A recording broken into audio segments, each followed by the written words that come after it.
ஆண்டவராகிய இயேசு கிறிஸ்துவினை நாம் மையப்படுவதாக இந்த காலவேளையிலே உங்களை யாவரையும் பார்ப்பதில் மிகுந்த சந்தோஷம். வெயிலெலாம் போதுமா உங்களுக்கு? ரொம்ப அதிகமாக இருக்குது வெயில். ஆமாம், கேர்ஃபுல்லாக உங்கள் குடும்பங்களோடு நல்ல சந்தோஷமாக ஆண்டவரோடு நடங்க. அவர் தான் நம்முடைய வாழ்க்கையில் நிரந்தரமானவர். இந்த உலகத்தில் நிரந்தரம்னு சொல்லி இந்த உலகத்தில் எனக்கு எதுவுமே கிடையாதுங்க. பார்க்குறது சோஷியல் மீடியாவில் பார்க்குறதெல்லாம் நிறைய நேரத்தில் 100% பொய் தான். பார்க்குறதுக்கு வேணால் ரொம்ப அவங்க பயங்கரமாக இருக்கிறது போல் இருக்கலாம். ஆனால் it is not real what we are seeing in social medias. ஆகவே குடும்பங்களோடு நல்லா உறவுகளை நல்லா காத்துக்கொள்ளுங்க. அந்த உறவுகள் இயேசு கிறிஸ்துவின் ரத்தத்தால் கழுவப்படட்டும். ஆண்டவரோடு நல்லா ஐக்கியமாக இருங்க. குடும்பங்களை கர்த்தர் ஆசீர்வதிப்பார். ஒரு வசனத்தை இந்த காலவெளியில் ஆண்டவர் நமக்கு சொல்லித்தர விரும்புகிறார். தானியேல்னு ஒரு கேரக்டர் பைபிளில் இருக்கிறார். ரொம்ப பிடிச்ச ஒரு கேரக்டர். அந்த தானியேல் வாழ்க்கையில் நடந்த காரியங்களை நல்லா நமக்கு எல்லாருக்குமே தெரியும். 30 நாட்கள் அளவும் அந்த தேசத்தில் ஒரு சட்டம் போடப்படுது. வேறு எந்த தெய்வங்களையும் வணங்கக்கூடாது. அப்படி ஒரு வேளை வணங்குவாங்கன்னு சொன்னால் தூக்கி அவங்கள சிங்கக்கவியில் போட்டுருவாங்க அப்படின்னு சொல்லி. இப்போ இந்த தானியேலுடைய வளர்ச்சியை பார்த்து பொறாமை கொண்ட அந்த ராஜாவுடைய ஆட்கள் எல்லாரும் தானியேலை ஏதாவது ஒரு விதத்தில் மாட்டி விடணும் அப்படின்னு பிளான் பண்ணி, அவங்களுக்கு நல்லா தெரியும் தானியேலை அவனுடைய தெய்வத்தின் விஷயத்தில் மட்டும்தான் பிடிக்க முடியும். ஏன்னா தானியேல் ரொம்ப பர்ஃபெக்டான ஆள். பாருங்கள், அவங்க வேர்ல்டு ஒரு பிலீவரை குறித்து ஒரு சாட்சி கொடுக்க பாருங்கள். அவன் ரொம்ப பர்ஃபெக்டியா தெய்வத்தினுடைய காரியங்களில் மட்டும்தான் அவனை பிடிக்க முடியும்னு சொல்லி உலகத்தான்னு சொல்லி இப்போ ஒரு பெரிய சட்டத்தை போட்டு தானியேல் எப்படியாச்சும் மாட்டி விடணும் அப்படின்னு பிளான் போட்டு என்னென்னமோ பண்ணுறாங்க.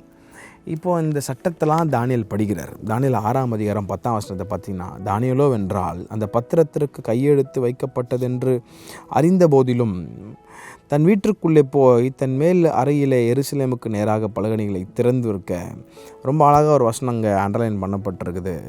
அங்கே தான் முன் செய்து வந்தபடியே தினமும் 3 வேளை தன் தேவனுக்கு அன்பாக முழங்கால் படியிட்டு ஜெபம் பண்ணி ஸ்தோத்திரம் செலுத்தினான். தானியேலுக்கு நல்லா தெரியும் இந்த சட்டத்தை மீறுறவங்களை தூக்கி ஜெயிலில் போடுவாங்க, தூக்கி சிங்கக்கவியில் போட்டுற போகிறாங்கன்னு. ஒருவேளை நம்ம அங்கே இருந்தோன்னா இன்றைக்கி எப்படி ரியாக்ட் பண்ணியிருப்போன்னு தெரில. அவனுங்களுக்கும் நல்லா தெரியும் தானியேல் இதில் மட்டும் தான் பிடிக்க முடியும், தானியேல் கண்டிப்பாக ஜெபம் பண்ணுவான்னு. இப்போ இந்த தானியேலை ஃபாலோ பண்ணி நேராக போய் பார்த்தா ரொம்ப பிடிச்ச ஒரு வார்த்தை, தானியேல் முன் செய்து வந்தபடியே. அப்போது தானியேலுக்குள்ளே ஒரு ரெகுலர் ப்ரேயர் லைஃப் இருந்தது. இன்றைக்கி உங்களே என்னையும் பார்த்து ஆண்டவர் கேட்குறாரு, do we have a regular prayer life? ரெகுலராக ப்ரேயர் பண்ணுறோமா? இன்றைக்கி நிறைய பேர் ஜெபம் ஏங்க பண்ணணும்? நான் ட்ரைவ் பண்ணும்போது இங்கே போகும்போது தப்பு கிடையாது. போகிற இடத்துல இப்போ ஜெபம் பண்ணுறோம், ட்ரைவ் பண்ணும்போது ஜெபம் பண்ணுறோம், தப்பு இல்லை. But do we have a specific time for God? இந்த நேரம் கர்த்தருக்குரியதுப்பா. காலையில் 5லேருந்து 6 கர்த்தருக்குரியது. அந்த நேரத்தில் என்னை யாரும் டிஸ்டர்ப் பண்ணாதீங்க. காலையில் 10லேருந்து 12 வீட்டில் இருப்பீங்கன்னா இந்த டைம் கர்த்தருக்குரியது. ஈவினிங் ஒரு 6 to 7 கர்த்தருக்குரியது.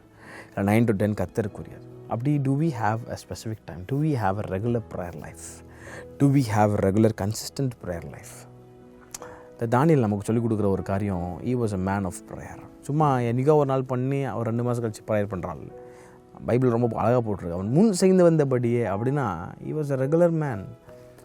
அவனுக்குள்ள டெய்லி ப்ரேயர் லைஃப் இருந்தது, டெய்லி வேர்ட் மெடிடேஷன் இருந்தது. அதனால தான் பாருங்கள் தானியேலுடைய வாழ்க்கையை கர்த்தர் உயர்த்தி ஹானர் பண்ணிகிட்டே இருந்தார். இன்றைக்கி கர்த்தர் நம்ம கற்றுக் கொடுக்க விரும்புகிற ஒரு காரியம், we should have a regular prayer life.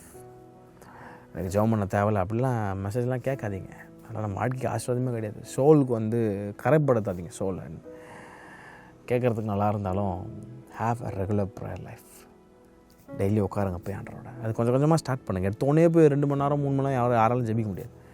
Have regular prayer life. 3 வேளை சாப்பிட்றோம், ஒரு 3 வேலையும் ஆண்டரை ஒரு மேபி ஒரு 5 மினிட்ஸ்லேருந்து ஆரம்பிங்க. இந்த 3 வேலையும் ஒரு 10 மினிட்ஸ்லேருந்து ஆரம்பிங்க, 15 மினிட்ஸ்லேருந்து ஆரம்பிங்க, 25 மினிட்ஸ், 30, 1 hour. அப்புறம் ஆண்டரோட நீங்கள் வளர ஆரம்பிச்சிருந்தீங்க. Have a regular prayer life. That will bless your life. ஆண்டவர் தாமே உங்களை யாரையும் ஆசீர்வதிப்பாராக. ஆமென்.